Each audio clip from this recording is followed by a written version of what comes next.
So good morning everyone, I welcome you all to Saurabh Pandey UPSC YouTube channel के अंदर। सो आज के टॉपिक्स उनको डिस्कस करते हैं। पीछे थोड़ा डिस्टर्बेंस होगा क्योंकि बगल में कंस्ट्रक्शन का काम चल रहा है।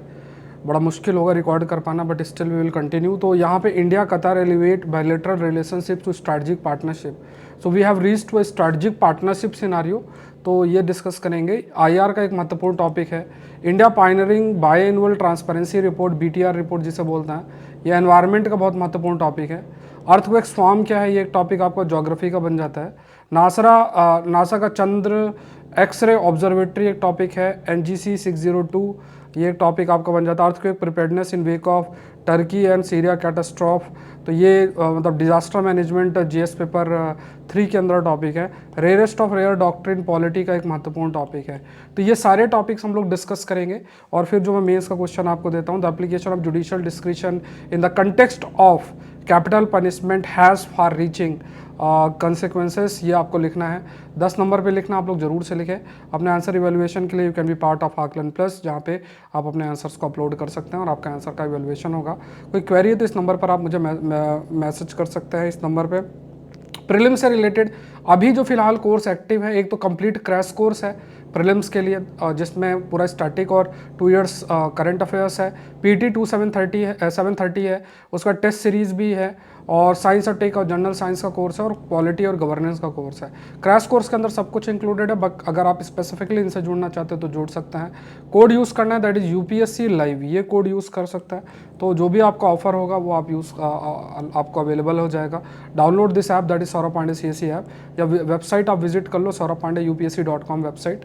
यहाँ ऑल कोर्सेज पे आप क्लिक कर सकते हो। लैपटॉप से क्लासेस करने के लिए लॉगिन में जाना है, या Saurabh Pandey CSE app download आप कर सकते हैं। तो यहाँ पे पॉलिटी का कोर्स आपका आ चुका है, प्लस UPSC APFC का वैकेंसी जल्द आने वाली है। तो यहाँ पे इसका भी कोर्स आपका जो है जल्द से जल्द लॉन्च हो जाएगा, ठीक है, मतलब लॉन्च हो चुका है, आप लोग ज्वाइन कर सकते हैं। क्लासेस हम लोग जल्द से जल्द स्टार्ट कर देंगे। कोई क्वेरी है तो आप नंबर जो मैंने आपको दे रखा है उस पर आप मैसेज कर सकते हैं। So let's start. India Qatar elevate ties to strategic partnership. थोड़ा पीछे डिस्टर्बेंस होगा, थोड़ा है ना, क्योंकि पीछे कंस्ट्रक्शन चल रहा है, तो हो सकता है डिस्टर्बेंस हो, तो थोड़ा सा आपको आज कोऑपरेट करना पड़ेगा। क्योंकि सेशन रिकॉर्ड करना भी इंपॉर्टेंट है। अब मैं कंस्ट्रक्शन काम तो बहुत मुश्किल है बंद करा पाना, लेकिन फिर भी आप लोग जो है अपना थोड़ा सा पेशेंस रखें। अगर पीछे आ रहा होगा, आई डोंट नो कि वॉइस आप लोग की आ रही है कि नहीं, बट अब मेरी तरफ तो काफ़ी आ रही है। माइक से आपकी तरफ जा रही है कि नहीं वो पता नहीं।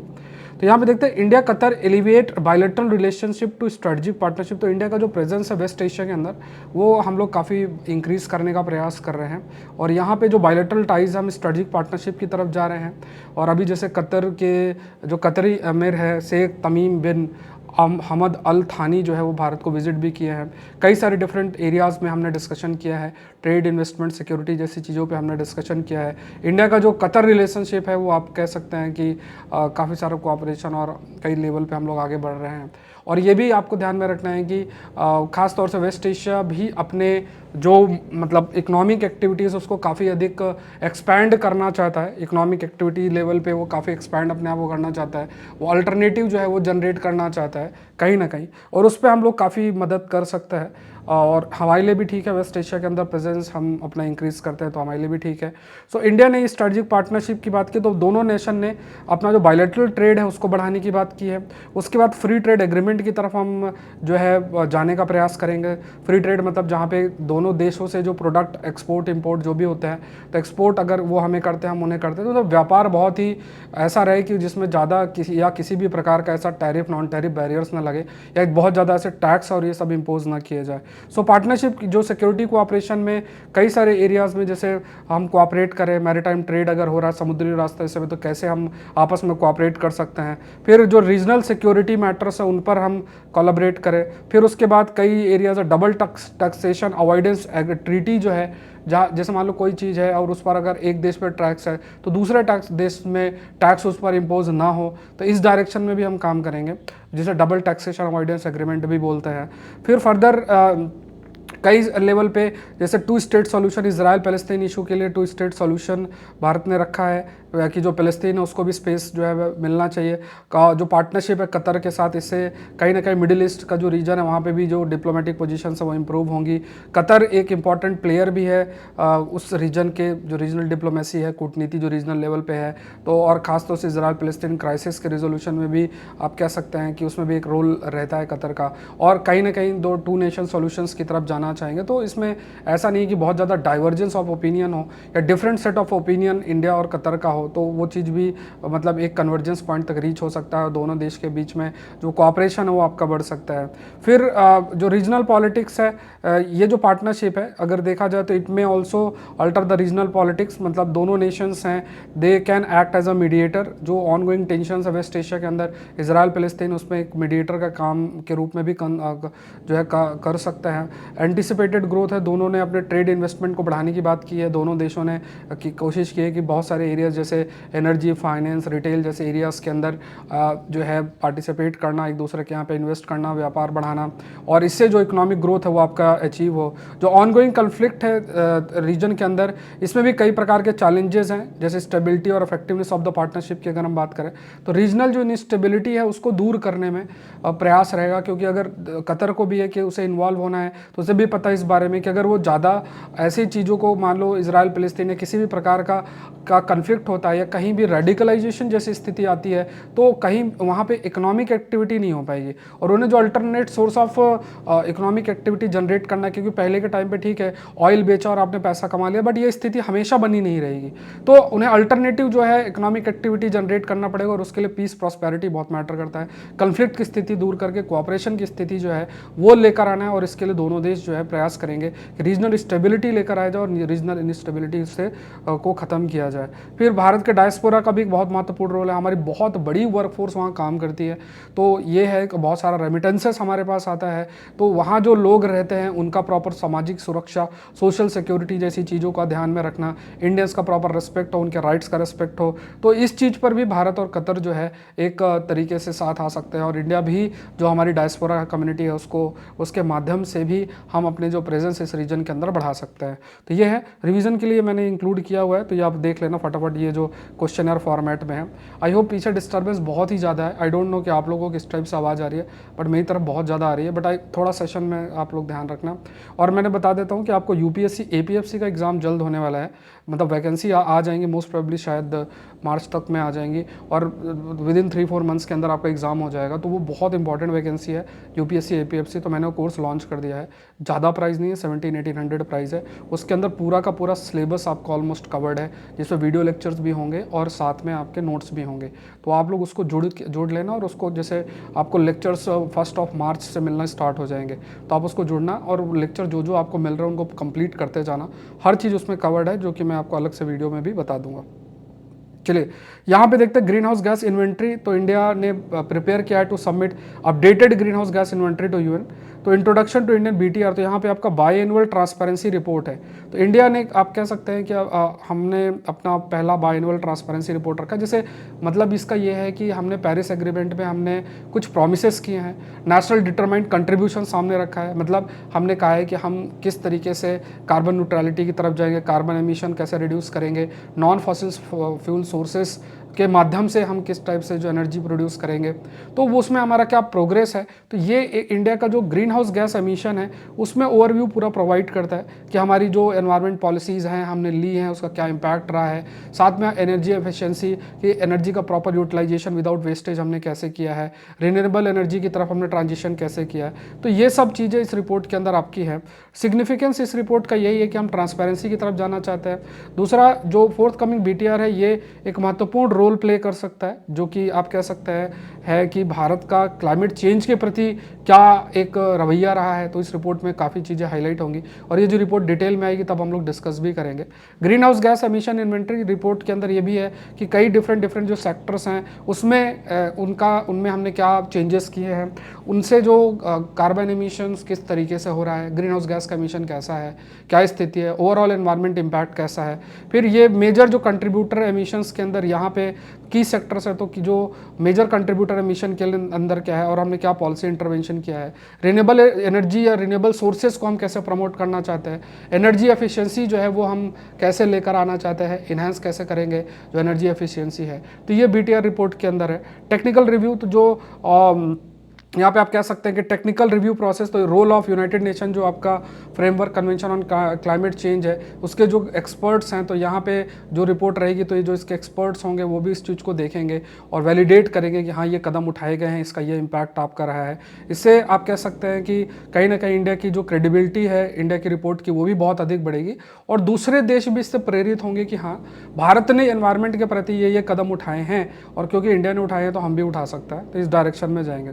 तो इंट्रोडक्शन ऑफ बीटीआरस ये एक सिग्निफिकेंट चीज़ है, क्योंकि देखो सिंपल सी बात है, भारत ने प्रयास किया, उसके बाद उस रिपोर्ट में हमने क्या कदम उठाया, क्या इंपैक्ट पड़ा वो हुआ, फिर उसके बाद उस चीज़ को जैसे जो एक्सपर्ट्स है United nation framework convention UNFCCC के एक्सपर्ट्स हैं उसके द्वारा वो वैलिडेट होगा, तो उसकी ऑथेंटिसिटी होगी, उसकी एक्सेप्टेबिलिटी होगी और धीरे धीरे जो है कहीं ना कहीं जो डेवलप्ड कंट्रीज़ हैं, आप कह सकते हैं कि डेवलप्ड कंट्रीज जिनको सिर्फ बीटीआर चाहिए, तो हम अगर आगे से जो मतलब आगे से इन चीज़ों को सामने रख रहे हैं तो हम ये प्रयास करेंगे कि देखो डेवलप्ड देशों को भी हम प्रेरित करेंगे कि देखो आप ऐसे जो क्लाइमेट एग्रीमेंट से बाहर भाग रहे हो, जैसे यूएस ने विड्रॉ किया पेरिस एग्रीमेंट से, तो आप जो बाहर भाग रहे हो वो सही नहीं है। हम डेवलपिंग देश होने के बावजूद भी इस पर हम प्रयास कर रहे हैं, तो आपको भी अपनी जिम्मेदारी जो हिस्टोरिकल रिस्पॉन्सिबिलिटी है वो लेने की ज़रूरत है।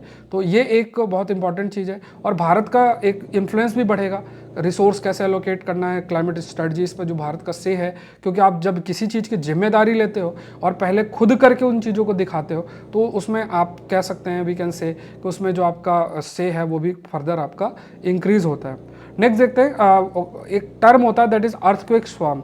तो एक आइलैंड इटली के अंदर हमने एक आइलैंड जो डिस्कस किया था एजियन सी के अंदर, सेंटोरानी करके आइलैंड है, उस पर पहले हमने डिस्कशन किया था। तो बहुत सारे अर्थक्वेक एक साथ आए थे। तो यहाँ पे क्या एक टर्म होता है कि यहाँ पे क्या होता है कि किसी एक लोकलाइज्ड एरिया में छोटे छोटे अर्थक्वेक जो है आते हैं, जैसे एक मेजर अर्थक्वेक आएगा फिर छोटे छोटे अर्थक्वेक आते रहते हैं, मतलब लो इंटेंसिटी के। तो अर्थक्वेक स्वार्म क्या होता है कि बहुत सारे सीरीज ऑफ सिस्मिक इवेंट जो लोकलाइज्ड एरिया में रहते हैं शॉर्ट पीरियड ऑफ टाइम के लिए। जो ट्रेडिशनल अर्थक्वेक है उसमें क्या है कि एक पावरफुल इवेंट होता है, स्वार्म के अंदर होता है कि छोटे छोटे आते हैं, ठीक है। तो मल्टीपल सिस्मिक इवेंट जो आपका होता है उसके बाद है ना विद इन मिनट्स, और ये कई दिनों तक चल सकता है, वीक या मंथ तक चल सकता है कि थोड़ा सा आए अर्थक्वेक फिर हो नहीं आए फिर आए नहीं आए, बट मेजर कोई अर्थक्वेक नहीं आता है। ट्रेडिशनल अर्थक्वेक में मेन शॉक होता है, जैसे एक होता है कि बड़ा अर्थक्वेक आया उसके बाद छोटे छोटे शॉक्स होते हैं, लेकिन यहाँ पे बस छोटे छोटे शॉक ही होंगे, छोटे छोटे अर्थक्वेक ही आते रहेंगे, लो इंटेंसिटी के बड़े अर्थक्वेक इसमें नहीं आता है। तो इसमें क्या है कि इसका फायदा भी ये रहता है कि एनर्जी रिलीज जो अर्थ में मान लो कोई प्लेट है और जो एनर्जी रिलीज है उसमें भी मदद मिलेगी। अब इसमें फरवरी 2025 में सेंटोरिनी जो ग्रीस का आइलैंड है वहाँ पे अर्थक्वेक स्वार्म देखने को मिला है। तो आपसे पूछा जा सकता है कि अर्थक्वेक स्वार्म होता क्या है। लगभग 200 सिस्मिक इवेंट जो है शॉर्ट पीरियड ऑफ टाइम में ऑब्जर्व किए गए हैं। लोकल बिजनेसेस उनमें भी कई लॉस फेस करना पड़ा, क्योंकि जैसे जैसे अर्थक्वेक आ रहे लगातार, 200 तो बहुत होते हैं, आएगा तो वहाँ पे पूरा इवैक्यूएशन और ये सब स्टार्ट हो गया, तो वहाँ पूरा जो भी टूरिज्म है और जो भी एक्टिविटीज़ इकोनॉमिक एक्टिविटीज़ है वो बहुत ज़्यादा आपकी अफेक्ट हुई। फिर ऐसे ही अर्थक्वेक स्वार्म्स जो हैं ये सिर्फ ग्रीस में ही नहीं, ये कई जगह पे देखी जाती हैं, जैसे कैंपी फ्लेग्रेरी इटली के अंदर और माउंट स्पर अलास्का के अंदर, इन जगहों पे ये देखा जाता है। सिग्निफिकेंट इंसाइट और की बात करें तो यहाँ पे जो इंट्रैक्शन है टेक्टोनिक और मैग्नेमेटिक प्रोसेस की बात अगर करें तो जैसे जो टेक्टोनिक मतलब जो प्लेट्स का इंट्रैक्शन आपका होता है, डिफरेंट जो प्लेट्स आके मिल रही हैं, ठीक है, एक प्लेट आपका इधर है तो दो प्लेट्स आपके जैसे प्लेट्स का जो मिलना है और है ना, तो जो इंट्रैक्शन है टेक्टोनिक जो प्लेट्स है उनका जो इंट्रैक्शन है प्लस जो मैग्मा रिलीज होता है, तो इनकी वजह से आप कह सकते हैं कि स्वार्म हो सकता है। तो खासतौर से जो अंदर से जो मैग्मा स्टडी कहती है कि जो मैग्मा का मूवमेंट आपका होता है that can also be the reason जिसकी वजह से जो अर्थ क्रस्ट है उसमें स्वार्म आ सकते हैं। आई होप आप लोग को मैग्मा पता होगा, जो नीचे से जो लिक्विड टाइप मैग्मा निकलता है बाहर की तरफ, तो उससे अर्थ को एक जैसे है ना, जैसे सपोज करो इसको मैं आपको बताता हूँ, जैसे पानी उबल रहा है और उसके ऊपर एक पतली सी प्लेट आप रख दो, तो उबलते हुए पानी में वो कैसे प्लेट हिलेगी, समझ रहे हो, जैसे आपने पानी उबाल रहे हो थोड़ा हाई टेम्परेचर में और वहाँ पे आपने जो है एक प्लेट रखी हुई है, तो वो गर्म पानी वैसे आप देखोगे वो जो बुलबुले टाइप होंगे उससे प्लेट ऐसे ऐसे हिलेगी। इसी तरीके से जो अर्थ के अंदर मैग्मा का मूवमेंट है उससे अर्थ क्रस्ट में भी वो हल्का हल्का हिलना हो सकता है और उससे अर्थ को एक जो स्वाम हो सकता है। इंक्रीज जो वाटर लेवल है या जो प्रेशर चेंज है, ये भी आप फैक्ट याद रखो कि अगर इंक्रीज वाटर लेवल या प्रेशर चेंज है that can also be responsible, underground rocks है उनके मूवमेंट के लिए रिस्पॉन्सिबल हो सकता है और इससे भी अर्थ को एक स्वाम की स्थिति बन सकती है। तो फ्यूचर में मतलब कई सारे जो साइंटिस्ट हैं वो इसके बारे में लगातार स्टडी भी कर रहे हैं सारी चीज़ें। नेक्स्ट देखते हैं साइंस एंड टेक का ये टॉपिक आपका आ जाता है, दैट इज नासा का चंद्र एक्सरे ऑब्जर्वेटरी। ठीक है, देखो साइंस टेक का मैंने अलग से कोर्स रखा, बाकी PT 730 में साइंस टेक के टॉपिक्स कवर्ड है।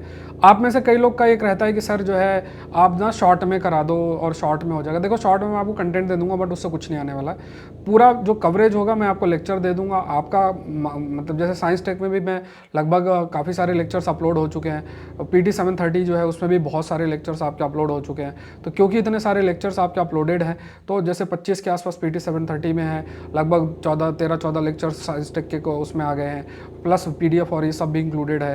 तो वहाँ पे आपको उनको करना पड़ेगा और भी अपकमिंग लेक्चर्स होंगे। अगर आप उसको छोड़ के जाओगे कि छोटे से कहीं से पढ़ लें और मन की शांति आपको चाहिए, वहाँ से क्वेश्चन देखो नहीं आएगा। जहाँ से मैं पढ़ा रहा हूँ, जो होलिस्टिकली चीज़ें कवर हो रही हैं, एक बार गो थ्रू हो जाओगे, एक बार पढ़ने का समय लगेगा लेकिन आपको आउटपुट मिलेगा, कुल मिला के ये है। बट है ना, तो मेरे लिए तो आसान हो जाएगा कि 50 पेज आपको पढ़ाना है, बट अगर कवरेज आपको 2 साल का कवर करना तो उन कोर्स से आपको जुड़ना पड़ेगा अगर इस साल के प्रीलिम्स की तैयारी कर रहे हैं। नासा का चंद्र एक्सरे ऑब्जर्वेटरी की अगर बात करें तो जो स्पेस टेलीस्कोप है, देखो है ना, तो एक्सरे का मतलब जैसे क्या होता है कि बहुत सारे यूनिवर्स के अंदर जो इवेंट्स होते हैं उसमें कई एक्सरे एमिशंस होता है और जो टेलीस्कोप है उस एक्सरे को एक तरीके से ऑब्जर्व करता है। ठीक है, तो चंद्रा एक्सरे ऑब्जर्वेटरी बेसिकली क्या है, जो एक्सरेज एमिट हो रही है उसको ये रिसीव करता है और चीज़ों को ऑब्जर्व करता है। तो ये चंद्रा एक्सरे जो ऑब्जर्वेटरी है 1999 के अंदर लॉन्च हुई थी और काफ़ी सारे रिसर्च और ये सब आपका है। तो ये नाम आपका चंद्रशेखर जो है इंडियन अमेरिकन एस्ट्रोफिजिस्ट है, जो नोबल लॉरेंट भी रहे हैं,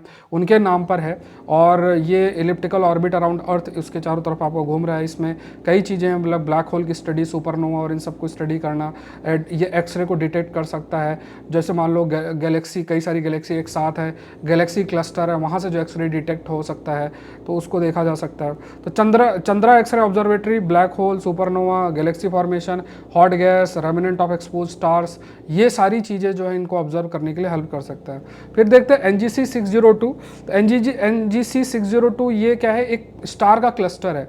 स्टार का क्लस्टर मतलब क्या हो गया कि बहुत सारे स्टार एक साथ हैं, तो वहाँ पे एक NGC 602 ये कि स्टार का क्लस्टर है जो कि सिचुएटेड है कहाँ पे, लार्ज मैगेलेनिक क्लाउड में। लार्ज मैगेलेनिक क्लाउड क्या होता है, ये भी लगभग आप 2 लाख लाइट ईयर्स अर्थ से दूर है और ये क्या है, ये एक सैटेलाइट, मतलब जैसे गैलेक्सी, जैसे हमारा अर्थ है, अर्थ का नेचुरल सैटेलाइट मून है, ऐसे ही जो हमारी मिल्की वे गैलेक्सी है इसी के पास एक गैलेक्सी है ना, तो वो उसे हम लार्ज मैग्नेटिक क्लाउड बोलते हैं। और ये स्पेस में ऐसा है ना, इसमें काफ़ी सारे मतलब क्लाउड ऑफ गैसेस है, नेबुला है, जिसके माध्यम से नए नए स्टार्स आपके बनते जा रहे हैं। तो आपको ध्यान में रखना है कि लार्ज मैगेलेनिक क्लाउड अगर न्यूज़ में है तो ये क्या है। ठीक है, तो ये बेसिकली एक सैटेलाइट गैलेक्सी मिल्की वे के पास है जहाँ पे बहुत सारे vast cloud of gas present है जो कि धीरे धीरे like provide raw material for the formation of new star. तो यहाँ पे कहा गया कि देखो NGC 602 क्या है, it is a prominent star cluster जो कि लार्ज मैग्नेटिक क्लाउड के पास, मतलब एक आप कह सकते हैं कि ग्रुप ऑफ स्टार्स है जो कि प्रेजेंट है आपका, जो कि प्रेजेंट है। ये यंग हॉट स्टार्स यहाँ पे आपके प्रेजेंट है, ब्राइट ब्लू स्टार्स आपके प्रेजेंट है। तो बस आपको ध्यान में रखना है कि ये कई प्रकार के जो स्टार्स इसमें प्रेजेंट है, जो ब्राइट ब्लू स्टार्स प्रेजेंट है, जो यंग ब्राइट ब्लू स्टार्स भी जो है इसमें प्रेजेंट है। नेक्स्ट देखते हैं, ये एडिटोरियल के अंदर टॉपिक आपका आया है और डिजास्टर मैनेजमेंट का ये एक महत्वपूर्ण टॉपिक आपके लिए बनता है। सेशन देख रहे हैं तो लाइक बटन आप लोग जरूर से प्रेस करें। तो यहाँ पे देखते हैं navigating the unpredictable earthquake preparedness in the wake of Turkey and Syria. देखो भयंकर अर्थक्वेक जो टर्की सीरिया में देखने को मिला है, अब ऐसी स्थिति में हमें भी अर्थक्वेक के लिए अपने आप को तैयार रखना है कि अगर कोई अर्थक्वेक आता है तो हम उसको फेस करने लायक हो। और इसके लिए जब भी आप कुछ लिखो तो नेशनल डिजास्टर मैनेजमेंट अथॉरिटी की जो गाइडलाइंस हैं उनको दिमाग में जरूर से रखना है। तो अर्थक्वेक जो स्थिति आपकी बनती है, तो यहाँ पे जैसे कई फैक्टर्स है, जैसे टेक्टोनिक प्लेट्स का मूवमेंट है, ये सब हमने कहीं भी डिस्कस किया कि तो पूरा अर्थ सर्फेस को कई प्रकार की प्लेट्स में डिवाइडेड है और उन प्लेट्स के मूवमेंट मूवमेंट की वजह से अर्थक्वेक आता है। कई जगह पे फॉल्ट लाइन होती है, मतलब सिंगल प्लेट के अंदर भी बीच बीच में टूटा होता है, बीच बीच में गैप होता है, तो फॉल्ट्स होते हैं। तो ये फॉल्ट्स की वजह से भी अर्थक्वेक की स्थिति बनी रहती है। जैसे टर्की के विद इन एंटोलियन जो फॉल्ट है ईस्ट वेस्ट डायरेक्शन में, तो that is also responsible for earthquake. तो अर्थक्वेक काफ़ी मतलब 7-8 ऐसा रीच कर सकता है जो ह्यूज डिस्ट्रक्शन आपको कॉज कर सकता है। तो जैसे मान लो अभी हाल फिलहाल कुछ समय पहले टर्की सीरिया के अंदर आया और इसमें ह्यूज आपका ह्यूमन लॉस हुआ, प्रॉपर्टी का लॉस हुआ, पूरा जो इंफ्रास्ट्रक्चर है वो पूरा डैमेज हुआ। तो इसके लिए हमें अपने आप को प्रिपेयर करना है। तो जो भी अर्थक्वेक प्रोन रीजन है वहाँ पे सबसे पहले चीज़ क्या है कि जो भी इंफ्रास्ट्रक्चर डेवलप आप करोगे वो अर्थक्वेक प्रोन जो एरियाज़ हैं, बिल्डिंग्स जो अर्थक्वेक प्रोन एरिया में है, जो भी कोड है बनाने के लिए, जो भी बिल्डिंग बनाने की जो कोड है, जिन चीज़ों को आपको फॉलो करना है वो प्रॉपर होना चाहिए। ठीक है, building in earthquake prone area must भी, जो भी आपके मतलब स्ट्रक्चर के जो कंप्लायंस है वो आपको करना चाहिए। कम्युनिटी को ट्रेन करना कि अगर मान लो अर्थक्वेक आता है तो किस टाइप से आपको कदम उठाना है, कैसे इवैक्यूएट करना है। सरकार का जो नेशनल पॉलिसी है it should focus on disaster preparedness. जैसा हमारा भी डिजास्टर मैनेजमेंट अथॉरिटी की भी एनडीएमए की गाइडलाइंस भी है और national disaster management authority, state disaster management authority है, ऑलरेडी ये एस्टैब्लिश्ड इंस्टीट्यूशंस हैं जिनकी जिम्मेदारी होती है कि अगर ऐसा कोई डिजास्टर की स्थिति आती है तो फटाफट कोई ना कोई कदम जो है वो उठाते हैं। जैसे लेसन फ्रॉम द हिमालय, तो हिमालयन रीजन में भी ह्यूज सिस्मिक एक्टिविटी की पॉसिबिलिटी बनी रहती है। इंडियन और यूरेशियन प्लेट आपके वहाँ पे मिल रही हैं, तो हिमालय में भी बड़े आपके अर्थक्वेक आए हुए हैं और यहाँ पे लगातार जो हम इंफ्रास्ट्रक्चर डेवलप कर रहे हैं तो उसमें हमें इस चीज़ को ध्यान में भी रखना है। जैसे मान लो आप अगर सपोज डैम ही बना रहे हो बड़ा कोई, तो that is also a matter of concern, क्योंकि वो भी एक इंफ्रास्ट्रक्चर है और there is a huge possibility अगर सपोज करो कि लगातार मतलब ह्यूज पॉसिबिलिटी अगर लगातार कोई भी ऐसा अर्थक्वेक आता है तो काफ़ी इंफ्रास्ट्रक्चर को डैमेज जो है वो कर सकता है। ठीक है, तो ये कुछ पॉइंट्स आप थोड़ा सा ध्यान में रखें। साथ में एनडीएमए की जो गाइडलाइंस है वो अलग से आपको जो है करना पड़ेगा और इसमें जैसे स्पेसिफिकली उन्होंने बिहार और इन सब का मेंशन आपका जो है वो किया हुआ है, बट मैंने आपको बता दिया है। तो यहाँ पे पहला जैसे कुछ चीज़ें इसमें इन्होंने जो सिस्मिक जोनेशन मैपिंग प्रॉपर करना चाहिए, सिस्मिक बिल्डिंग इंश्योरेंस करना चाहिए। फिर उसके बाद जैसे है ना, तो इसमें पॉइंट्स आप देख लो कि जैसे जो प्रॉपर जोनिंग करना चाहिए, जोनेशन मैपिंग आपका करना चाहिए, प्रॉपर जोनेशन मैप्स बनाने चाहिए। उसके अलावा आपको प्रॉपर सिस्मिक जो बिल्डिंग्स हैं उनका इंश्योरेंस वाली इंडस्ट्री डेवलप हो सकती है ना, सिस्मिक बिल्डिंग इंश्योरेंस की तरफ जाना चाहिए। फिर उसके बाद जो cost of rescue, temporary silting, rehabilitation, ये है ना, तो ये भी इसका भी असेसमेंट करना चाहिए, तभी कुछ चीज़ अलाउ भी करना चाहिए। ठीक है, प्रॉपर आपका जो रेस्क्यू, रिसेटलमेंट और ये सब आप करोगे तो उसको भी प्रॉपर जोनेशन आप मतलब प्रॉपर उसका कॉस्ट क्या आएगा वो देखना चाहिए। फिर उसके बाद कंट्रीज़ के बीच में भी कोलैबोरेट करना चाहिए। मान लो कि कहीं अर्थक्वेक आता है तो उसको कैसे डील करना है, कैसे मीट करना है, उस स्थिति को भी देखने के लिए कंट्रीज़ के बीच में भी कोलैबोरेशन जो है वो आपका किया जा सकता है। तो ये कुछ पॉइंट्स हैं जो आप थोड़ा सा ध्यान रख सकते हैं और आप हाईलाइट कर सकते हैं, तो ये थोड़ा सा ध्यान में रखना है। ठीक है, तो टेक्नोलॉजिकल एडवांसमेंट है, तो टेक्नोलॉजिकल एडवांसमेंट की तरफ है ना, तो यहाँ पे seismic sensors, early warning system, data analytics, ये सब चीज़ें देखना, पब्लिक अवेयरनेस, ये सब देखना। रेयरेस्ट ऑफ रेयर डॉक्ट्रिन को देख लेते हैं। रेयरेस्ट ऑफ रेयर डॉक्ट्रिन की बात अगर किया जाए तो रेयरेस्ट ऑफ रेयर, जैसे ये पॉलिटी का एक महत्वपूर्ण टॉपिक है। रेयरेस्ट ऑफ रेयरेस्ट का मतलब हो गया कि जो कैपिटल पनिशमेंट है उसके लिए डॉक्ट्रिन मानी जाती है कि अगर किसी को जो है फांसी की सज़ा दी जाती है या है ना लाइफ के ख़त्म करने की बात की जाती है ना, तो उसमें रेयरेस्ट ऑफ रेयरेस्ट डॉक्ट्रिन का फॉलो किया जाता है। और ये डॉक्ट्रिन कहाँ पे, बच्चन सिंह जो केस है वर्सेस स्टेट ऑफ पंजाब, वहाँ पे ये जो रूलिंग है आप कह सकते हैं supreme court, honourable supreme court ने सामने रखा है। सुप्रीम कोर्ट जो रूलिंग बच्चन सिंह केस में जो सामने डेथ पेनल्टी के कंटेक्स्ट में रेयरेस्ट ऑफ रेयर डॉक्ट्रिन जो है रखी है। और यहाँ पे जो मच्छी Singh versus state of Punjab case में कुछ बताया गया है कि ये क्राइटेरिया हो सकता है जिसे रेयरेस्ट ऑफ रेयर में रखा जा सकता है। ठीक है, तो मैंने देखो की पॉइंट्स जो आपको पता होना चाहिए एग्जाम के प्रोस्पेक्टिव में। अगर आप रेयरेस्ट ऑफ रेयर डॉक्ट्रिन में लिखते हो तो इससे ज़्यादा आप याद भी नहीं कर सकते हो। ठीक है, ऐसा नहीं कि लाइन पूरा आर्टिकल के एक लाइन आपको करके जाना है, क्योंकि उतना तो नहीं कर पाएंगे, याद भी नहीं रहेगा। ठीक है, तो यहाँ पे देखो brutality of murder, depravity of motive, socially abhorrent nature of the crime, magnitude of the crime, vulnerability of the victim, तो ये कुछ ऐसे कंसिडरेशन है जिसको यूज़ किया जा सकता है और किसी भी क्राइम को वेदर ये रेयरेस्ट ऑफ रेयर केस के अंदर हो सकता है कि नहीं, तो इन चीज़ों के बेसिस पे, इन क्राइटेरिया के बेसिस पे ये चीज़ डिसाइड और डिटरमाइन आपकी हो सकती है। अब इसमें यह भी कहा गया कि जुडिशियल डिस्क्रिशन भी है, क्योंकि देखो यहाँ रेयरेस्ट ऑफ रेयर क्या होगा ये जुडिशियल डिस्क्रिशन पे भी बहुत निर्भर करता है। यहाँ पे है ना, तो यहाँ पे जैसे इसमें कई इनकंसिस्टेंसी देखने को मिलता है।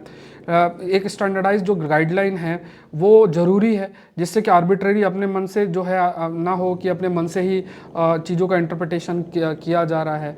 तो रेयरेस्ट ऑफ रेयर क्राइम क्या हो सकता है, उसमें स्टैंडर्डाइज जो गाइडलाइंस की कमी एक बड़ा फैक्टर है। तो वो यहाँ पे, क्योंकि जब गाइडलाइंस नहीं होंगे तो जो जज होंगे उनका डिस्क्रिशन होगा, उसको दूर करने का थोड़ा सा मतलब गाइडलाइंस के माध्यम से वो डिस्क्रिशनरी एस्पेक्ट को रिड्यूस करने की बात जो है कही जा रही है। तो सुप्रीम कोर्ट ने, ऑनरेबल सुप्रीम कोर्ट ने भी कई ऐसे लाइक रिफाइन भी किया है कि डेथ पेनल्टी का जो एप्लीकेशन किस तरीके से है, बट जो यूनिवर्सली एक्सेप्टेड डेफिनेशन आपका इससे रिलेटेड नहीं है। अब इसमें कई चर्चाएं भी चल रही हैं कि like a more structured approach to mitigating circumstances highlighting the ongoing challenge within the system। तो मतलब एक तरीके से अभी डिबेट इस चीज़ पे चल ही रही है कि किस बेसिस पर हम एक तरीके से रिवाइज करें या गाइडलाइन कैसे इस्टेब्लिश जो है करें। रिसेंट डेवलपमेंट और सुप्रीम कोर्ट ने कहा भी कहा है कि regarding the affective hearing mitigating circumstances, है ना, जो सर्कमस्टेंस है ना, तो यहाँ पे जैसे हाईलाइट भी किया गया है कि लाइक कुछ ऐसे सर्कमस्टेंसेस को कंसिडर करते हुए जिस, है ना, जो circumstances which are responsible for the crime, तो क्या मतलब वहाँ पे देखना है, बहुत सारे क्राइटेरिया को देखते हुए फिर जो रिफॉर्म है कैपिटल पनिशमेंट के केसेस में वो किया जा सकता है। तो मिटिगेटिंग सर्कमस्टेंसेस ऐसे सर्कमस्टेंसेस जो कहीं ना कहीं उस पनिशमेंट के रिडक्शन के लिए रिस्पॉन्सिबल हो सकता है, तो उन सर्कमस्टेंसेस को भी कंसिडर करना जरूरी रहता है। So complexity surrounding the death penalty है, तो यहाँ पे डिबेट भी है, मोरालिटी, इफेक्टिवनेस, इम्प्लीमेंटेशन, ये बहुत सारी ऐसी चीज़ें होती हैं, क्योंकि क्राइम बहुत हीनियस होता है और उस हीनियस क्राइम के कंटेक्स्ट में अगर मान लो सज़ा ना मिले तो लोगों का जो परसेप्शन है लॉ पर वो भी आपका कह सकते हो डाइल्यूट होने के चांसेस आपके रहते हैं। ठीक है, नेक्स्ट देखते हैं what marriage in China, why marriage in China and decline. देखो ये एक बड़ा सामाजिक बदलाव है, जैसे जैसे समाज थोड़ा डेवलप हो रहा है, जैसे जैसे मैन और वुमेन जैसे जैसे इंडिपेंडेंट हो रहे हैं, तो वो कहीं ना कहीं इंडिपेंडेंस है। तो देखो समाज तो डिपेंडेंसी से बनता है, जब समाज एक दूसरे पे निर्भर करता है तो उनमें डिपेंडेंसी रहती है। जैसे जैसे समाज एक दूसरे से इंडिपेंडेंट होता जाएगा कि मुझे तुम्हारी ज़रूरत नहीं है, वो तो उसमें फिर आप आइसोलेशन भी होगा, और उसमें देखो मैरिज भी एक तरीके से आप कह सकते हैं एक सामाजिक इंस्टीट्यूशन ही है जिसमें समाज को आगे ले जाने का एक मैरिज के माध्यम से एक बड़ी जिम्मेदारी है, जिसमें सामाजिक सैंक्शंस जो है वो प्रोवाइड रहता है। अब इसमें स्टडी कहती है कि 44% वुमेन है वो मैरिज मतलब वो करना ही नहीं चाहते। अब ऐसी स्थिति देखो साउथ कोरिया में, जापान में, और आप देखो कुछ समय में हो सकता है भारत में देखने को मिल जाए, तो चाहे मैन हो चाहे वुमेन हो, मैरिज जैसे इंस्टीट्यूशंस पर वो निर्भरता आपकी आप कह सकते हो ख़त्म हो सकती है। अब ये जो स्थिति बनेगी वो समाज को कहीं ना कहीं ब्रेक करती जाएगी। अब हम ये चाह रहे हैं कि जो सामाजिक रिलेशन है वो टेक्नोलॉजिकल रिलेशन से जो है वो चेंज हो जाए, मतलब सामाजिक रिलेशन की जगह टेक्नोलॉजिकल रिलेशंस आ जाए। अब टेक्नोलॉजिकल रिलेशन कितने ज़्यादा सस्टेनेबल है वो देखने वाली बात है। ठीक है, तो इस पर मैं कभी और चर्चा आपसे करूँगा, इस पर मैं काफ़ी आपको आधा घंटा बोल सकता हूँ, जिस पर यूपीएससी जो प्रश्न भी बना सकती है ना। आप में से कई लोग कमेंट करते हैं सर कई बार आप इधर उधर की बात कर देते हो, तो जो नहीं जानते हैं लेट मी टेल यू, इधर उधर की बात मोबाइल फ़ोन वाली बात की थी, एक और बात की थी कुछ ऐसे ही। तो इस बार 2024 के मेंस में प्रश्न था मोबाइल वाला, जो बच्चों का मोबाइल वाली बात थी 2023 के मेंस में प्रश्न था। ठीक है, तो मतलब ऐसी चीज़ हुई है, जो लोग मेरा सेशन देखते हैं they are aware about it. तो ऐसे भी कई बार ज्ञान की जो बातें होती हैं अंडरस्टैंडिंग की, तो सामाजिक इश्यूज से रिलेटेड प्रश्न आपके लिए बन सकते हैं। चलो, स्टेट डार्ट STD-25 ये क्या है, ये नाटो का एक आप कह सकते हैं कि एक्सरसाइज है। तो यहाँ पे NATO supreme headquarter allied Europe Belgium के अंदर इसको किया गया है, और इस पे है ना, तो joint force command nipple in Italy. Main objective क्या है कि जैसे जो भी नाटो फोर्सेस हैं उनको प्रॉपर ट्रेनिंग और ये सब करना, क्योंकि एक मिलिट्री टाइप एक्सरसाइज आपका है और ये एक तरीके से जैसे एक थ्रेट के रूप में भी है, जैसे नाटो भी अपना पावर दिखाने का प्रयास करेगा, क्योंकि दो तरीके के पोल्स ऑफ पावर है, एक रशिया लेड है, दूसरा आप देखोगे तो US लेड है। तो नाटो अपने पावर को शो करने का कोशिश करेगा, जिससे कि कहीं ना कहीं जो रशिया या दूसरे जो पावर्स हैं उनको एक मैसेजिंग भी जो है वो आपका जाती है। ठीक है, कोर्स यूपीएससी APFC के लिए जो कोर्स है वो लाइव कर दिया है मैंने, तो अभी आज इसमें 20% ऑफ। इस पर देखो 50% का एक्सपेक्ट मत करना, क्योंकि ऑलरेडी मैंने इसका प्राइस बहुत ही कम रखा है, 1800 के आसपास प्राइस है। फर्दर 20% और कम हो जाएगा। ठीक है, तो ये इसका ऐसे ही रहेगा। ये बहुत इंपॉर्टेंट एक आपका एग्ज़ाम होने वाला है, ठीक है, जल्दी होने वाले, तो इसको आप लोग जल्दी से पढ़ना स्टार्ट कर दें। एक यूपीएससी एस्पिरेंट है आप, तो यूपीएससी लेवल का पढ़ना पड़ेगा, इससे आपको ह्यूज एडवांटेज होगा। तो इसके अंदर मैं सारी चीज़ें आप लोगों को कवर करके, मतलब लेक्चर आपको 1 मार्च से शुरू हो जाएंगे, आपको मिलना शुरू हो जाएंगे। तो आप प्लीज़ इसको सीरियसली लें, अच्छा एग्ज़ाम है। अगर आप इस साल का फॉर्म भर रहे हैं तब भी आप दे सकते हैं, और यूपीएससी के प्रीलिम्स के में हो सकता है जून जुलाई में ही हो जाए। और अगर आपने यूपीएससी को ट्राई नहीं किया तो आप इसका फॉर्म भर के और अपना मतलब एग्ज़ाम दे सकते हैं। अच्छी जॉब है अगर आपकी निकलती है तो, ठीक है। इतना ईजी नहीं होता, काफ़ी टफ कंपटीशन इस एग्जाम के अंदर है, बट अच्छी तैयारी करेंगे तो जरूर से होगा। कोई क्वेरी है तो इस नंबर पर आप मैसेज करें। पॉलिटी का कोर्स लॉन्च हो चुका है, बाकी क्रैश कोर्स का कोर्स है आपका, इस पर कंप्लीट कोर्स है ये प्रीलिम्स के लिए। अब मेंस स्पेसिफिक भी कई कोर्सेस हैं, आप देख सकते हो। PT 730 का कोर्स है, टेस्ट सीरीज है आपका, साइंस एंड टेक्नोलॉजी का कोर्स है। तो कोड याद रखो, यूपीएससी लाइव कोड यूज़ कर सकते हो, तो अमाउंट रिड्यूस हो जाएगा 50% से, ठीक है। लेकिन यूपीएससी APFC और जो जिन कोर्सेस का ऑलरेडी प्राइजेस बहुत ही कम है उनमें 50% ऑफ नहीं होगा, ठीक है। तो उसका वेट मत करना। इसके अलावा आप देखोगे कि आप सौरभ पांडे UPSC.com वेबसाइट पे जाके ऑल कोर्सेज पे आप क्लिक कर सकते हैं। सौरभ पांडे CSE ऐप आप डाउनलोड कर सकते हैं, और ये टेलीग्राम चैनल जहाँ से आप PDF डाउनलोड कर सकते हैं। ये मेंस का क्वेश्चन है जो आज मैंने आपको दिया है, आप लोग जरूर से लिखें और अपने आंसर सेंड कर सकते हैं, और जरूर अगर चाहे तो आप इवेल्युएशन भी करा सकते हैं। मिलता है नेक्स्ट सेशन में। Thank you everyone, thank you.